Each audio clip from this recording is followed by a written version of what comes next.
మీ ఇంట్లో ఒక అమ్మాయి ఉంటే మాత్రం ఈ వీడియో లాస్ట్ వరకు చూసి ఒక్క షేర్ చేయండి. ఇక్కడ కనిపిస్తున్న ఈ ముగ్గురిని చూడండి.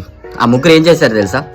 ఒక అమ్మాయి 20 సంవత్సరాల ఒక అమ్మాయి బీటెక్ చదువుతున్న ఒక అమ్మాయి తన కాలేజ్ నుండి ఈవినింగ్ ఇంటికి వెళ్తుంటే దారిలో ఈ ముగ్గురు బైక్ లో వెళ్తూ ఆ అమ్మాయిని తన ఫ్రెండ్ని దొబ్బేసి ఈ అమ్మాయిని తీసుకెళ్లి అతి క్రూరంగా రేప్ చేసింది వీడియో తీసి ఆ అమ్మాయిని బెదిరించి ఎక్కడన్నా నువ్వు చెప్తే మాత్రం ఈ వీడియో అందరికి చూపిస్తామని చెప్పి రోడ్డు మీద పారేసి వెళ్ళారు. కానీ ఆ అమ్మాయి మాత్రం నేను చచ్చినా పర్వాలేదు, ఇంకొక అమ్మాయి జీవితంలో ఇలా జరగకూడదు, వీళ్ళకి శిక్ష పడాలి అని పోలీసులకు చెప్తే ఆ పోలీసులు వాళ్ళని టచ్ కూడా చేయలేకపోతున్నారు. ఎందుకంటే ఆ ముగ్గురు బాగా బలిసిన వాళ్ళు, డబ్బులున్న వాళ్ళు, నేతలు కొడుకులు అంట. అందుకని చెప్పేసి వాళ్ళని పోలీసులు టచ్ కూడా చేయట్లేదు. మన దేశంలో డబ్బున్న అమ్మాయికి ఒక న్యాయం, డబ్బు లేని అమ్మాయికి ఒక న్యాయమా? ప్లీజ్ ఈ వీడియో మాత్రం ప్రతి ఒక్క మనిషి ప్రభుత్వాలకు తెలిసేలా షేర్ చేస్తూ ఒక్క కామెంట్ చేయండి.